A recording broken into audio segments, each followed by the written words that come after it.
Hello! So yeah, this is going to be my second video now. I was going to do this on Sunday night after I got back from camp, but there was a slight change of plans, so I'm doing it today instead. So yeah, the weekend went pretty well. It was a good camp, but it was freezing cold. As in, unbelievably cold. We barely hit above 0 the whole weekend until it was time to take our tents down, and then it got nice and warm, which sounds about right, don't you think? We did a few things. We built rockets at one point, not real rockets because that would probably be illegal. We built little paper rockets which we launched off of tubes by stamping on rockets. No, we built rockets that we launched off of tubes by stamping on bottles. We didn't stamp on other rockets because that wouldn't have sent the rockets anywhere. Everyone thought it was weird that I was trying to do mine a bit differently to everyone else's, but it went really high. And then the wind took it and blew it into the next field, and a horse ate it. Hence the title of this video, because I think I'm going to call it "A Horse Ate My Rocket." I shouldn't have said that, because if it is called that, then it'll look stupid. And if it is called that, then that sentence was superfluous. Now I'm blithering. I'm going to stop it. So yeah, what else did we do? We built shelters. There was a little wooded area. There was bits of wood falling everywhere, so they built shelters. Some of them were pretty good. We found plastic sheets for some reason just laying around, so some of them were almost watertight. I mean, they wouldn't have been if it had rained. They would have got wet.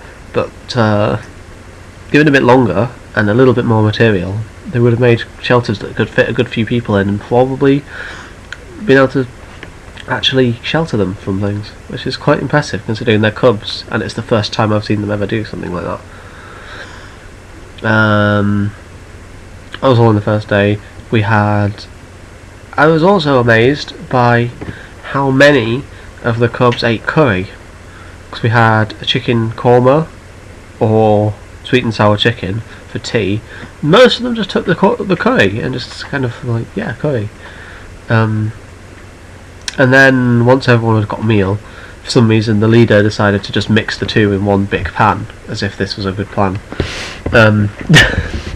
But it was actually edible, you know.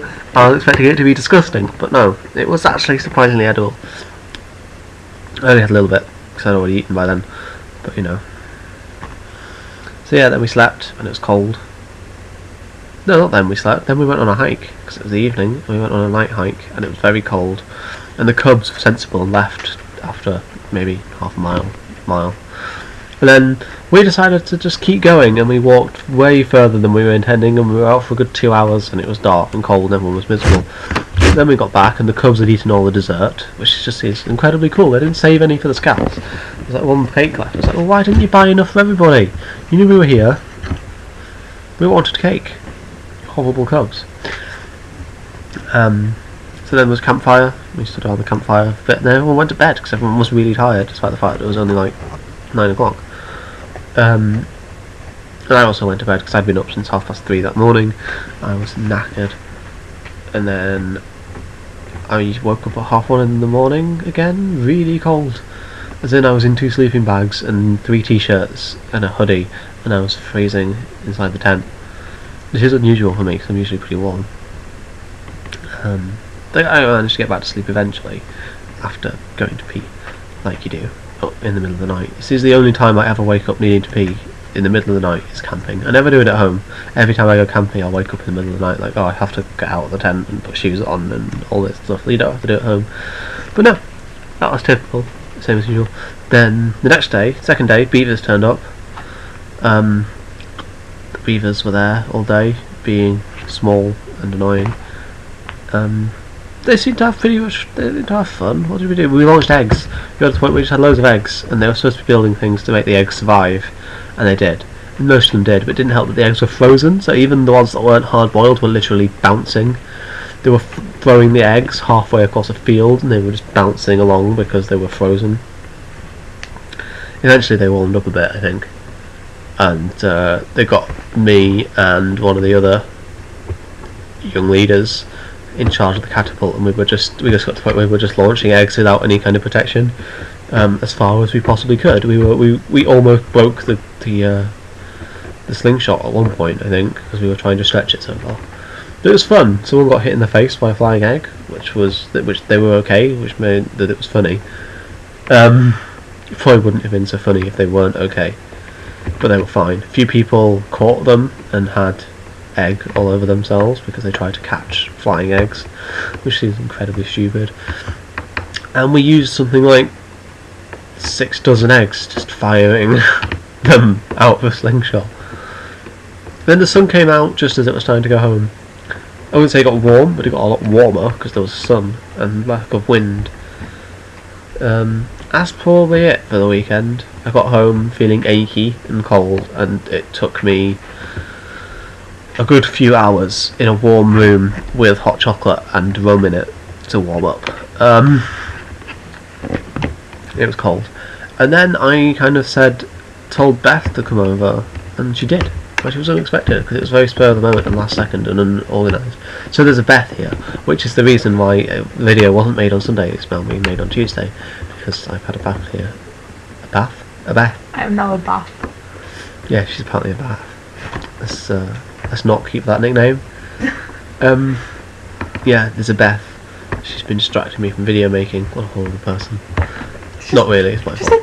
I was going to do it. She told me to do it anyway, but I refused. So it's my fault, not hers. So yeah, now the next thing to happen is tomorrow. Tomorrow is both my brother's birthday and my trip to Liverpool Uni. So it's eventful because it basically means I'll miss my brother's birthday. I'm only going to see him for like an hour tomorrow anyway. I'll miss that.